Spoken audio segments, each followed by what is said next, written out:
Time to go live on Facebook. Hey, and we are so happy to welcome back for our great new series, I Wish I Knew, episode 2. We've got, of course, Liz Piper from Lifeweavers here, and the topic this week is something that even FD, you're going to actually speak from your own experience, right? Yeah. But let me check. All the limbs are there. No, it wasn't me. It was my dad.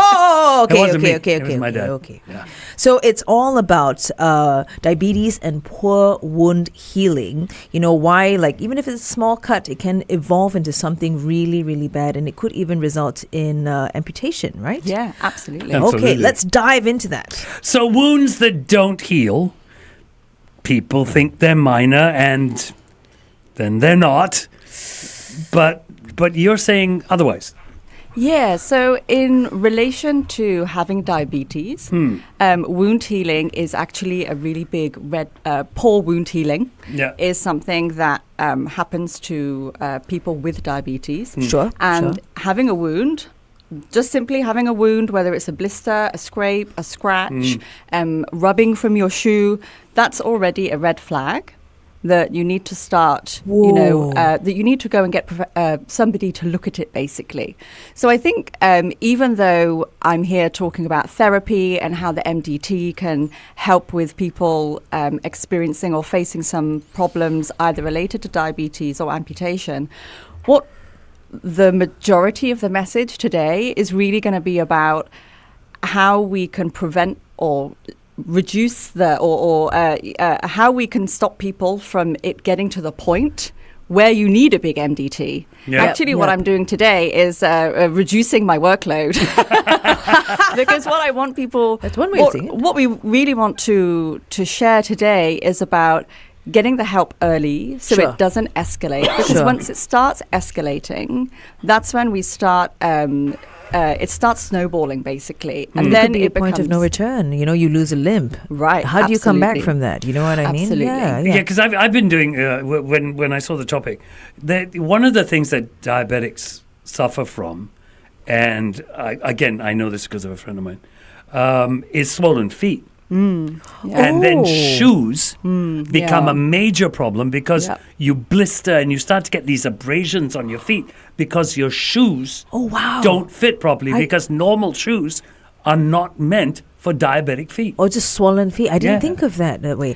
And I you know, like what you always point out, and why, you know, for you at Lifeweavers, you know, you came up with this whole sort of PSA of I wish I knew, is that people would just ignore it. Oh, it's just a cut. It's just a blister. It's going to just take a bit longer to heal. It's okay. It's okay. You know what I mean? And even with symptoms of diabetes, I'm learning, heard from a friend's personal experience, they don't realize that, you know, certain symptoms are actually, your body is already at a very critical stage of diabetes. You know, it's already set in and stuff like that, and people don't even realize that. So we're actually going to head on over in just a bit to Facebook. Come and join us, because we're going to really dive deep into this discussion. It's good for you to know. It's good for you to know for someone else as well. So come and join us. 1FM. So this is where I have my personal experience. Okay. My dad had diabetes, and when we were living in Penang, we were small kids. Dad never liked to swim in a swimming pool, so he would take us to the beach. One day we're at the beach, and he scrapes his leg against a rock. He doesn't scrape it, he cuts it. Oh, no. And he starts to bleed. And this thing, gets to a doctor, gets it dressed. But it takes months to heal.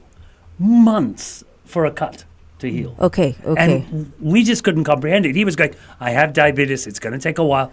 But as kids, we couldn't understand the fact that this was a cut. When I cut myself, it doesn't take that long to heal. No, but those are good instincts, even for kids. A wound shouldn't take that long, you know, especially when you've got it properly treated at the with the doctor and all that, like your father probably did. He had stitches?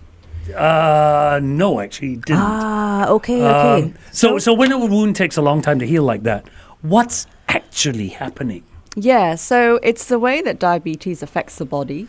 So diabetes can affect, it can damage the nerves, especially in the lower limbs, and it can damage the vessels, the blood vessels. So what happens is if there's not great blood flow to the lower part of the body, the tissues are essentially being more starved of oxygen. Really? So if you have something like a cut, what does a cut need? Well, it needs the blood to flow to that area to heal. But if you've got a sort of lack of a reduced blood flow there, or difficulty with the sort of like the exchange of nutrients between the vessels and the tissues, and also that makes sense that wound healing would take longer. Right. So that's really what's happening. And then the double whammy here is that when you've got that nerve damage there, you might not notice that you've got a wound there. Or if you're wearing shoes, normally, when we're wearing new shoes, we can feel it rubbing. Yep. Or people with nerve damage in their feet, they might not feel it rubbing until it turns into something, bigger. And if it's something bigger, it takes longer to heal. Sure. But if you've got impaired wound healing, then that's going to take even longer and longer to goodness. heal. So this is where it's something as small as a blister or a cut can start triggering a chain of events. Wow. And when we start having, if we have a wound that needs healing and we're bandaging our foot and our shoes don't fit properly, then we might be moving less. Well, when we're moving less and we're exercising less, for somebody with diabetes, what's happening is you're slowly increasing your risk factors of further problems down the road. Oh, goodness. So that's where we, in terms of like, I wish I knew, this is the stage where people will reflect on and say, I wish I knew. Right. When that started happening, that this was the point that things are starting to unravel. I get the sense that it really snowballs, just that one small cut. And no wonder you mentioned, just on air that, you really want to educate everyone to take note of it at this very early point because of the whole host of problems. I'm understanding better now. Yeah. So the other thing I've heard, and as a therapist, I'm going to ask you this. They say that if you have diabetes, especially in the early stages, get out and exercise because it actually does help. Oh. Yeah, it's reducing those risk factors again. Whether it's type 1 or type 2 diabetes? Yeah, so exercise is, or being sedentary, should I say, is a risk factor. Actually, it's a risk factor for type 2 diabetes. Okay. Type 1 diabetes is a immune genetic disorder. And so type 2 is your acquired. Yes. So it's more, so that when it's type 2, it means that you've got two things happening. You've got risk factors. You've got risk factors you can't change. So that's things like your genetics. Sure. And then you've got things that you can change, and that's your lifestyle choices. So, whether you're smoking, whether you're overweight, whether you're exercising and stuff like that. Right. So sort of like it's looking at if those two things sort of come together, then that's when you can start presenting with an issue like diabetes. Yeah, apparently with exercise, you do diabetes checks, your numbers actually start to drop the more you exercise. Is that correct? So it does help that way?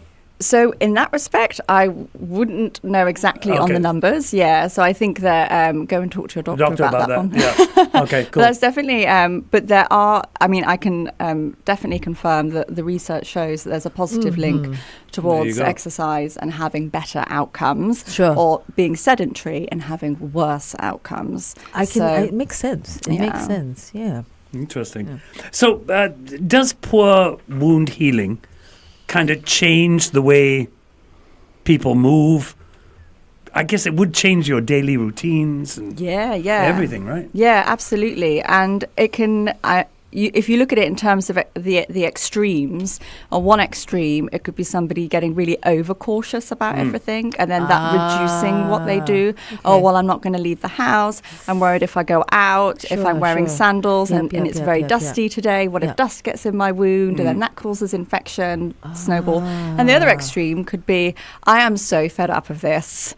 I'm just gonna, go for it and ignore it, and I can't really feel it much anyway. If you've got your peripheral neuropathy, never mind, and then of course there's all the people that are in the middle, and you might flip-flop one day to the next. There'll be days where you feel better about managing your condition, and days that are more of a struggle. And I think that's the thing, especially with diabetes, it's a marathon, not a sprint. Right.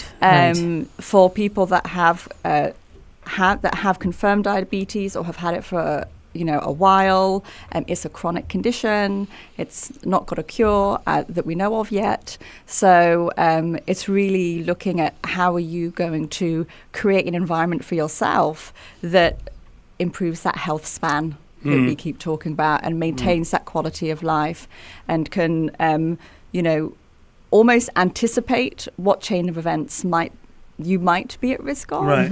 And how are we going to look at mitigating those risks? Because for diabetes, there is a trajectory generally on how it can progress, sure. And especially when you're adding in risk factors.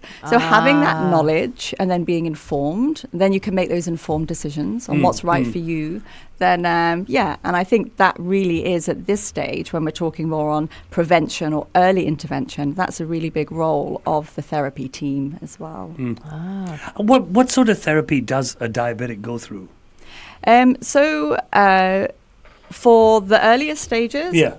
It would be looking more towards maintaining your physical fitness, things like balance, strength. As we get older anyway, those things tend to get more difficult. So if you've got diabetes as well, you want to make sure that you've got as much reserves, strength reserves, balance reserves as possible. Because if you're facing problems in the future, you want to make sure that you've got something to fall back on. Oh, that's a good point. Yeah. So in terms of like physiotherapy, fitness, exercise therapists, that's really important. And then also looking at your day-to-day lifestyle, how you're managing your risk factors. Are there ways that you could do things differently to just make things easier? Okay.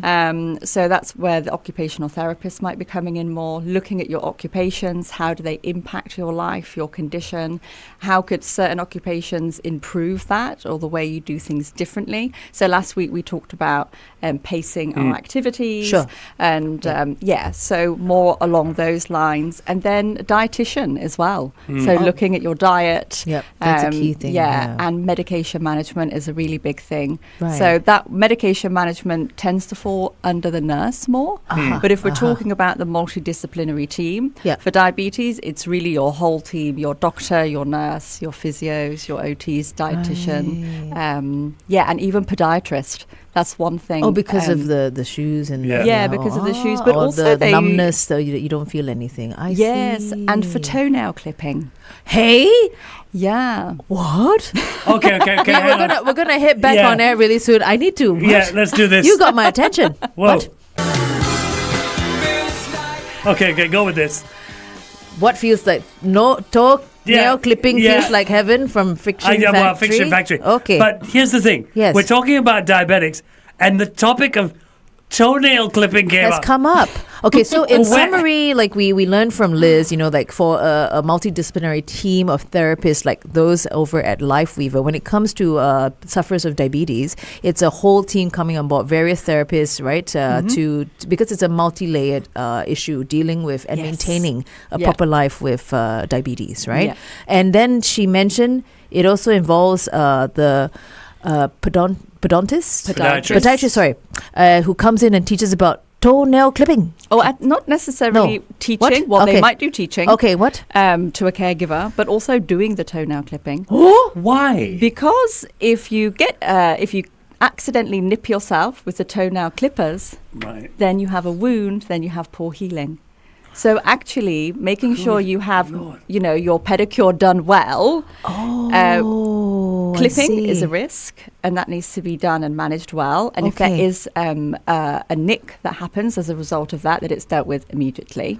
Okay. And then also, if your nails are getting long and then they're at risk of tearing or ripping, then you can also get a wound as well. I see. So the podiatrist is actually, really that frontline defender for some people with diabetes. Okay. To make sure that they are reducing that risk factor. Oh, wow. Yeah. I have this to ask just really quickly because, we're talking about small wounds and all that. And for someone who's has diabetes, right, and if they get a small wound, does the wound care and everything fall under the therapist, or should they be going to the doctor and nurse, or is it like a joint effort thing? It would be under the nurse. Okay. So nurses tend to be the people who manage the wound care. They would be your first point of call, and they would be giving your advice on like how to do the dressing, how often to change it, and all those sort of things. And checking on that. But then the doctor might be working with the nurse in terms of recommending what medications or creams can be used to help manage if there is potential risk of infection. So people with diabetes, because hypoglycemia, when you have too much glucose in the blood system, can actually suppress the immune system ability to fight bacteria. So this is another sort of like reason why wound healing becomes so difficult. So it's you've got your lack of blood flow there, lack of knowledge when you've got a wound, if your sensation is impaired due to nerve damage, and then even your ability to fight the bacteria. So having too much glucose in your system, having that insulin resistance, it really sort of affects a lot of things in the way that your body can respond to wounds. I just got a very clear, scary picture of really the impact of how diabetes affects even something like when you have a wound. Yeah, I know we were talking about swellings on the feet. Yeah. But that swelling on the feet actually can go as high as the calves, can't it? Yeah. Ooh. So Yeah. Yeah. The entire calf can become a block. Oh my goodness. Yeah. No. And there's nothing, I mean, what can you do? What can you do about Well, it? so then you'd have to be looking at the state of the vascular system inside the leg. Okay. So what can be quite scary? So I think our little disclaimer for anybody out there what is a little bit scary is it's not a little bit scary. What's really scary is when you start having wound healing problems at the toe, or you're starting to sort of get ulcers or whatever around the feet. Sure. The damage of the vascular system is already long past the feet. So if you're presenting with issues on the outside on the foot, the issues on the inside are probably up to just below your knee. So the internal damage is a lot more. So when you start to present with those external problems inside, it's a lot worse. 99.8 times out of 10, the internal damage is much more extensive than you would imagine. Yeah, because I've seen some of that swelling where the calves, the skin is so tight. Oh, yeah. You really don't want to touch it because you're worried it'll split. Oh, goodness. So that sounds sounds like you're describing something called cellulitis. So that's when there's an infection of the flesh. Oh, so that would be, as we'd been talking before about. See? Oh, the lower immunity and all that. So one thing just leads to another. Wow, it really snowballs in a very bad way. And then, of course, if your legs are that swollen and you have cellulitis, your mobility is infected, your ability to move around. You just spiral, you keep your leg is bigger down. if you start knocking into tables or things More like wounds. that. More wounds. Yeah, so it's really about getting, either getting in there super early or looking at those risk factors, being a little bit kiasu about it, and sort of trying to prevent those from happening as much as possible. You can't prevent everything. That's impossible. But it's really about looking at how much you can minimize. Okay, let's come back. Let's come back in a while and talk about the early warning signs. So we're going over to Facebook Live. Come and join us. The Morning Hey guys, all right, the discussion continues. Remember, if you want to find out more, I would say download this really great brochure from Lifeweavers. Right now on our screen, you just have to scan the QR code and it's going to bring you to this brochure that the Lifeweavers, you guys have done. I think it's super brilliant. And we're just bringing all that information here on the show with this segment, how to talk to my doctor about rehab therapy. And, you're going to learn over the next few weeks how rehab therapy can benefit you in various particular situations. So we've been talking about getting, blisters and cuts and scrapes as a diabetic, and how this can create all kinds of problems. Yeah. What are the early warning signs that say a wound is becoming a bigger issue? I would say if you've got diabetes or you have pre-diabetes and if you have diabetes, you have a confirmed diagnosis and you have a cut, just go to the doctor. Yeah. Okay. You don't need to wait for anything. Okay. Yeah. So the diagnosis of diabetes is your red flag. Right. Okay. Well, that's a good point. That's a good point. So it's addressed early and quickly. Okay. And Singapore is a country with one of the highest amputation rates due to diabetes. What? No, really? It's not the highest, but it's up there. It's higher than a lot of the other countries. But it's very surprising, given the level of our medical systems, and our healthcare and all that. Now you understand. I would feel that it's quite surprising. Well, now you understand why they're doing this whole healthy living thing all over the place. That's true. A lot of, preventative, right, managing the risk factors. I can see why. Okay. So 9 out of 10, around 9 out of 10 lower limb amputations in Singapore is due to diabetes.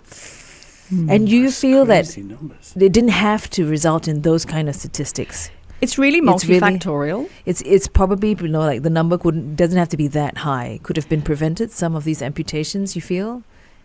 Because of what we're talking here, addressing it early. I almost feel like reluctant to say it could be prevented because there'll be people out there. I mean, it's not fully preventable. That have had something result in that. Yep. I think it's really multifactorial. I think that again, it all goes down to looking back at the risk factors, genetics. So people in Asian populations, the genetic factors of diabetes are higher than people in sort of more Caucasian type populations as well. Really? Yeah. So there is that genetic thing, and also sort of health literacy.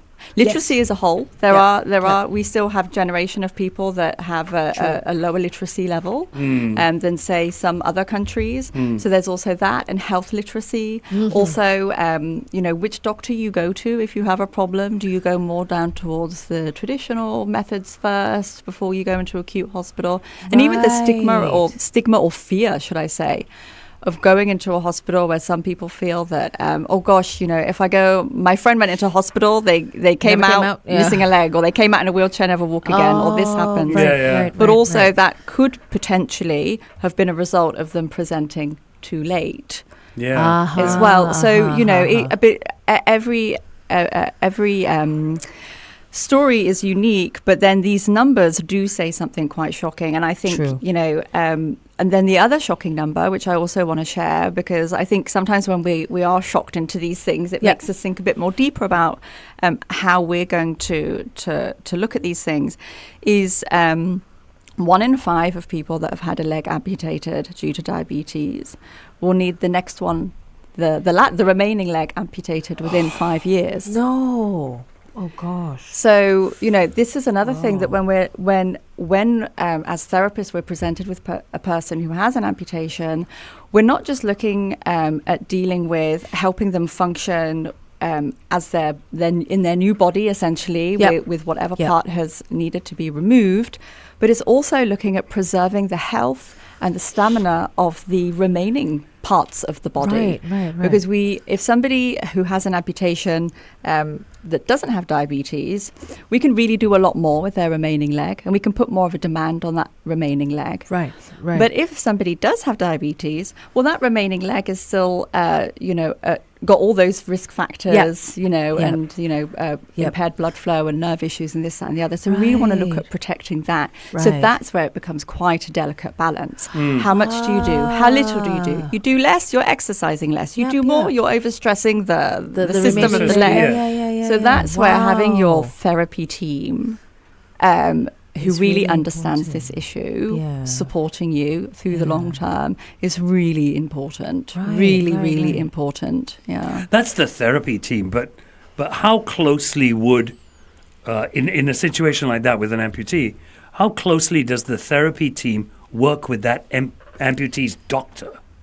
Oh, well, very closely. Yeah, very closely. And at Lifeweavers, because we've got clients coming from all different hospitals, we will get the doctor's contact and send them an email, basically, and we keep in touch. And and there are cases where if it is really complex and you really need to sit down and thrash out some ideas, I will actually go to the doctor's office, arrange a meeting with them and talk through a case. Okay. Because, sometimes that's just the best way to get the best outcomes. And that's what it's all about, getting the best outcomes at the end of the day. Wow. I didn't realize, how much more complicated it is, which you've just shared, that when a sufferer from diabetes, single amputee, they're on that remaining leg and how to draw that balance.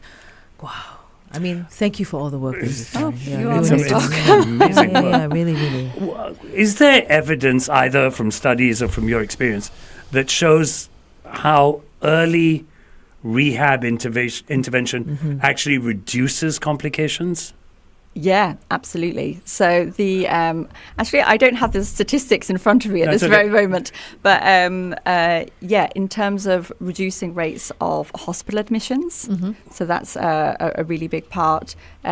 Sorry, I forgot the question. In improving outcomes. Well, does it improve the chance of complications or reducing complications, improving lifestyle? Yes, absolutely. So again, it comes down to having that team of people that are sort of looking at you through a magnifying glass in a way and helping you get that delicate balance. Right. And I think another thing as well is helping that person become the expert of their own condition. So at the beginning phases, the client might be much more dependent on the knowledge of the healthcare professional or the therapist in saying, try this, try that, how's that working, how are we monitoring that? We're going to use a couple of assessments that give us nice clean scores that we can look at and go, this score went up, this score went down. But then as we progress through, the idea is that the client is less dependent on the knowledge of the healthcare professional because they've got so much more knowledge themselves, and they become the expert in managing their own condition and being able to identify their red flags as well, and identify, my fatigue in my remaining leg, say they've already had an amputation, is about 7 out of 10. That's when I stop. So they might know that if I stop at 7 out of 10, the next day I can still get through the day. Right. For another person, it might be 4 out of 10. Everybody's perception on how they rate things will be different. Right. But the point here is that the person will start to become the master of their own condition, how diabetes is affecting their body, and how to be able to self-manage. Yeah. So when someone is diagnosed, let's say, with pre-diabetes, right? Is that the point where they start rehab immediately, or how does that? When do you actually start? So it could. I would say that it would be good to get a consultation with a therapist from the point of risk factors. Okay. So if you're pre-diabetic, why are you pre-diabetic? Are there risk factors that could be managed better? Is it things like smoking, obesity, diet, sedentary routine? So if you're, and it doesn't mean that you need to have a massive upheaval of your life. It might be just about looking at things through a slightly different lens. So you might just be looking at 1, 2, 3 sessions with a therapist. And then you're like, I know how to do this now. I know how to improve these things. Getting the dietitian involved, getting exercise therapists involved. Setting your goals. Some people with pre-diabetes can end up not having diabetes. Yeah, they can reverse Isn't that it. great? That's true. Yes. Yeah. Yes. So there are stories about that. Some people then might go on to explain about, was the diagnosis, accurate at that point. I mean, that's another big debate. But when people are starting to move towards the diagnosis of diabetes, that is a great opportunity to say, hey, let's start moving in the opposite direction, but back towards not having diabetes, And but even if you have diabetes, you can still think of it that way, moving in the direction towards not having diabetes, because you're, whether it's managing your condition through medication, diet, exercise, and these things. And of course, I mean, we've already been pointed out many a times, right, in this interview, that when it comes to the complications and symptoms of diabetes, it's better to come in as early as you can, possible. Right? Yeah. Before the next critical stage sets in, right? Yeah. So this is a big lesson. Are you listening, people? We hope you are. We hope you are, because it is very important. I want to know this. Why do people often underestimate wound problems until they escalate? This is a very normal behavior. A lot of us be like, no, it's fine. It's fine. Don't, I mean, your dad, right, was like, it's okay. It's fine. Don't worry about it. I've got diabetes. It'll take a while. Yeah, it's okay. Yeah. Yeah, so I think because a lot of the damage that is happening, if it's happening, because of how it's being managed or not managed or risk factors, it's very silent. So we talked earlier that if you start presenting with an ulcer or a little, patch on your toe, the damage isn't at the foot. The damage is going all the way up to sort of below the knee. So I think that's where it is. And our body is so good at... Our body wants to thrive and survive. And just carry on. And so it's so good at adapting and managing with what resources it has. When it gets to the point where it's like, I can't adapt to that anymore, that's because in most cases, it is really struggling and it needs extra help, or extra time or extra nutrition or whatever. And then you go from I'm fine to, oh my God, I have this really big problem that I didn't know I had. Yeah. And that's, in a way, the beauty of the body being so amazing. But in this instance, it actually counts against some people because they can go on thinking that it's not that bad. That they're okay. Yeah, and that's when you get these stories where, people go into hospital with a poorly healing toe wound or gangrenous toe wound, and then they come out with a below knee amputation or even an above knee amputation, and you're thinking, well, how did it get that bad? Because what you want to, what the surgeon will always try to do is preserve joints. Joints are very difficult to replace. So, if you've got a toe wound, for some people, they'll take the toe or the forefoot. They really try and preserve as much as they can. But for some people, if they know that taking off the forefoot isn't going to heal well, and you're going to be at the risk of having lots of extra surgeries, every extra surgery, being in bed, being hospitalized, and then even looking at the other fringe stuff, risk of hospitalized infections, being in bed a long time, immobility, getting back on your feet again, all these sort of things. That's when the doctors are really having to make a decision with the patient to say, I think we should, amputate where we know the healing looks better, where the blood supply looks good. So that's why it's higher up. So because if you're going to do an amputation where the blood supply isn't good, and then you have problems with the healing, it's really scary. And I have been accused of sort of giving a fear factor sometimes when giving this information. But I'd rather know than not know. Well, that's what I feel, and I think then when I started hearing people say, I wish I knew, and if I'd have known, I just think, this really needs to be talked about, and this is the way I talk about it. Other people might talk about it in a different way, but as long as the information is there, then it's yours to do what you need to do with it. That's a good point. As much as we talk about doctors and we talk about therapists, the other group of people, I think, that are very important to anyone with any condition is the family network. Right? Yeah. So what are people not seeing that people living with diabetes have to go through? Yeah, I think it's the marathon of managing multiple issues.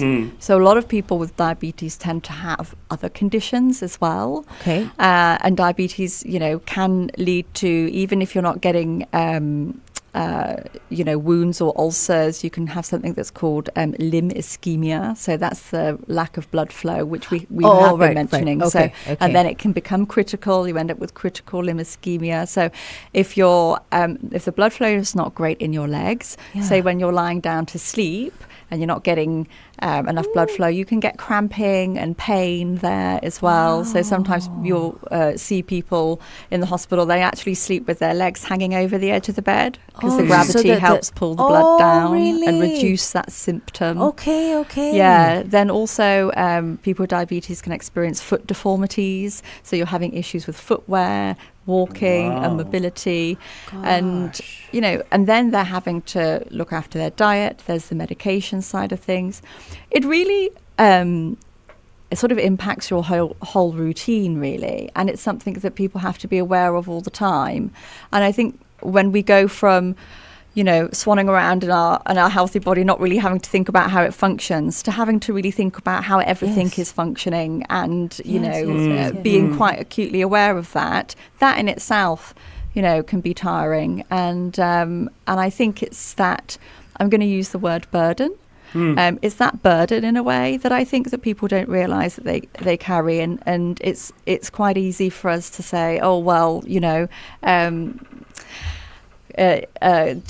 keep going. You've got this, give a pat on the back, but it's much more. We're going to head back on air and wrap this up with a few more questions. Okay, we're back on air talking about diabetes and poor wound healing and what I never realized how bad this was. I like the question that we were in the midst of discussing, that you asked. What do families, how does it impact, the caregivers in this whole situation of, the because diabetes especially with, and I see it, the Singaporean is, we're an aging nation. Yes. And I worry more for the really old people who discover they have diabetes, and then they've got to carry this burden. How does the family network help them through this? Yeah, so family or friend network, any sort of social network, even people at any social clubs you go to, but it takes a village. Yeah, exactly. It really takes a village. It's a massive burden for one person to bear on their own, the person that has it, and then to share that burden with just one other person, whether it's a spouse or a child or a grandchild or a friend, that's also a lot to take on. So really sort of like sharing the load, if you will. Yeah. And that's hard. That's quite difficult to get that network of people who understand as well. So I think that's what's great about talking about it today, is if somebody has a friend who's going through things like this. Yes.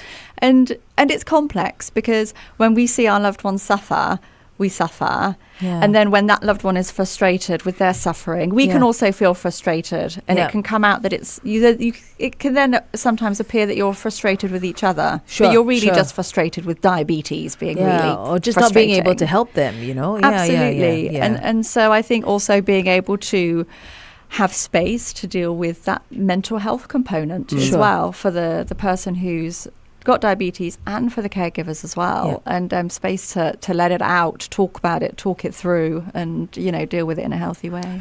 I also want to just point out what Liz ended with when we were on our Facebook Live with regards to this about the caregivers, how the caregivers they try and be supportive, like, no, it's fine, you can do this, and sort of like lessen the importance of a symptom that maybe the sufferer might be seeing, like, oh, okay, I think that wound, don't worry, we got to it early, it'll be fine, when actually they should be observing it more or giving it more care. So it's quite complicated. So here's the thing, just to follow up to what Lavi just said, when someone goes to a doctor, sometimes a family member goes with them.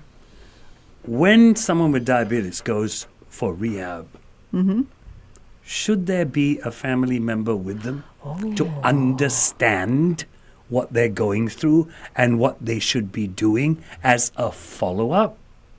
Yeah, so it's different with every person. So some people might want to approach the healthcare professional first and get a feel for everything before they get family members involved. Okay. Really, the decision maker is the client. Is the patient, what they feel more comfortable with. Because what we need, the most important thing is for them to, as a therapist, you want to get their buy-in into the intervention. Right. And that's what will that's the first step of success, getting them to, or having them have an understanding. Okay. And to work with them on like what's going to work for them with all that knowledge that you can share. Now, for some people, that works better when their loved one is with them. And for some people, it works better when they're alone. But what we would always do is look at for there to be a point, if needed, if the person is having difficulty with self-management or support or whatever, to say, is there somebody I can reach out to? And this is what I'm going to talk to them about. Or do you want me to talk to them about it in front of you? Everybody's got a different way of talking about it. But yes, it is. And I think one thing that clients do say is, going back into that point about sometimes loved ones almost trying, it might sound like they're minimizing a symptom because they want things to be okay. Everybody wants things to be okay. Sure. Then the client might ask us, can you tell my husband what you just said, because he keeps telling me la la la la la, and and I think that's a really good point. And it's about them finding a way to communicate with each other that helps each other support each other through this together. Okay. We are probably going to wrap up on our Facebook Live because this is really something that we want to dive into. But we have one question from our listeners. I care for a loved one with diabetes. How can we encourage movement without increasing the risk of injury or complication. My home is very small. Okay. So, getting my, I'm visualizing this person now in sort of like, maybe it's like a small condo, a small HDB flat.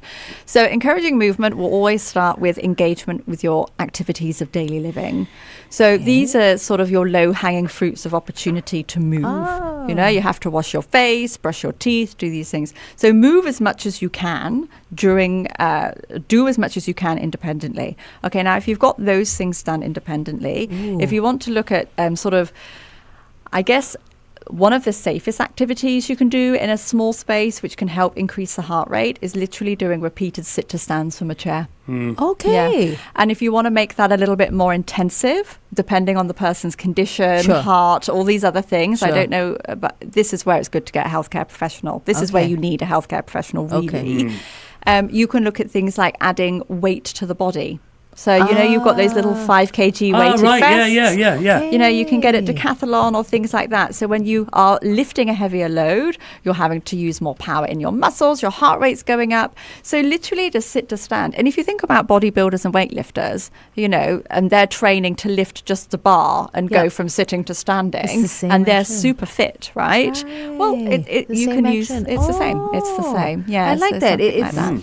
It feels very doable. You know, it doesn't feel like, you know, it's a lost cause, there's no hope. I like that. True so enough. we are going to carry on and really wrap it up on our Facebook Live. But I just want to share with everyone very quickly, you can download the brochure from Lifeweavers itself, but go to this website, iwishiKnew.liveweavers.org, or you can just type in iwik.liveweavers.org, and there you will have that brochure that we just... everyone should download this brochure. All right, come and join us on Facebook Live. The Morning Drive. Alrighty, so I just want to mention to everyone before we do our last few questions and wrap up this great discussion, remember you can actually get, right now it's on the screen, you can scan the QR code that will bring you to the website where you can download the brochure. It is free for you to download. The website again is iwishiknew.liveweavers.org or iwik.liveweavers.org for the brochure.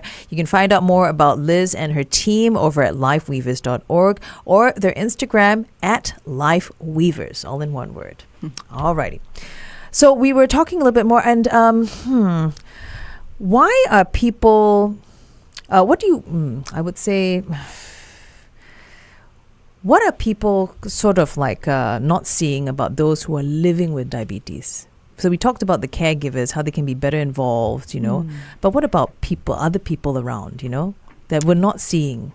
Yeah, I think in terms of limb amputation, it's the energy component of just having to do everything when you're missing a limb.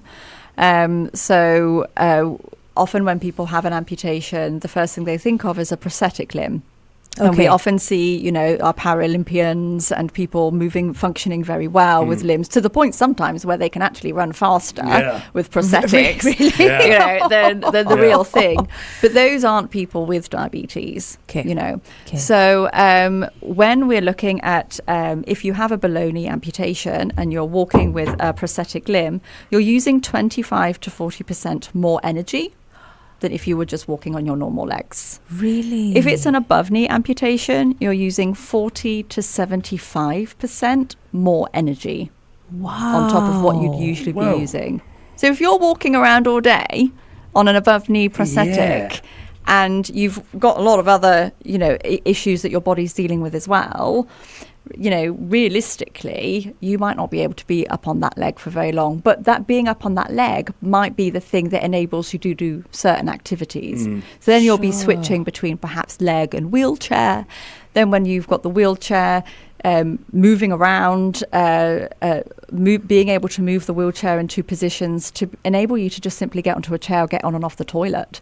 So if you look at disability bathrooms that are around in the public, if you look at how big a wheelchair is and how much space you would need to turn it and how big the bathrooms is, it's not easy. It's not. And all those little movements, you know, they all take those, it's all that extra energy that we just don't normally need to use every day, and it all adds up. So I think that, you know, there's the physical energy energy factor, and then there's that mental energy factor. I think that's something that people don't see, and for if it's very high, we call this if it's much higher towards the hip, if it's like a hip disarticulation, which is where basically they just remove the bone and all that part much higher up. If you were to walk on a prosthetic, not many people do. Okay. It's 80 to 125% more energy required to walk. Wow. Yeah. So I don't realize these things. Yeah, I didn't realize that too. So Gosh. I think those numbers alone are just. This is eye-opening. This is really eye-opening. So that's why a lot of people you do see more people with amputation in a wheelchair. Not necessarily because they're lazy or whatever. Yeah. It's because it really takes a lot of work to walk on a limb. And then again, people with the motorized personal mobility devices, using those a lot more because the energy they're saving. So even if they're able to push a wheelchair with their arms, if you're doing that all day, I mean, our arms aren't meant for that amount of activity. Right. And some people do it, some people do it very well, and that's amazing. But a lot of people do struggle, and for good reason. So when you do see people, zipping around on their PMDs, do make sure you're within the correct walking speed limits, people. Then that's why they might be saving their energy because they've got something that they want to do in the evening, or at home it's difficult to get around in a wheelchair, so they use a leg at home, but they use an electric wheelchair when they're outside, so they've got the energy to do what they need to do at home. There's all these little unseen things that people use their strategies.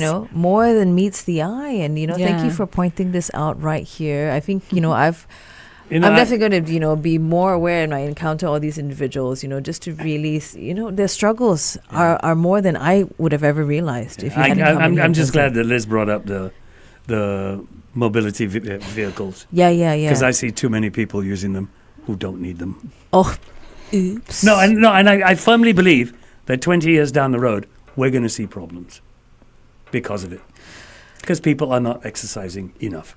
My understanding is they are bringing in more rules, guidelines towards the prescription of personal mobility devices. So they're in discussion with the Singapore Association of Occupational Therapists to be advising on this as well. Great. How devices are prescribed, who is eligible, who's not eligible, and things like that. So, and I think that will be a really good indicator for us to understand, if we see somebody in a personal mobility device, we know they deserve it. We know that they need it and that they aren't facing, more challenges. Because I think what can happen is when you mentioned sometimes you see people zipping around in them, especially on the pavements if you've got young children or elderly. And then they kind of give people on mobility devices a bit of a bad rep. And then that's those are the real issue. people who need it. I agree. I mean, I just want to point out, from what you said, maybe you go have that sort of mentality where you're kind of like, this person is in these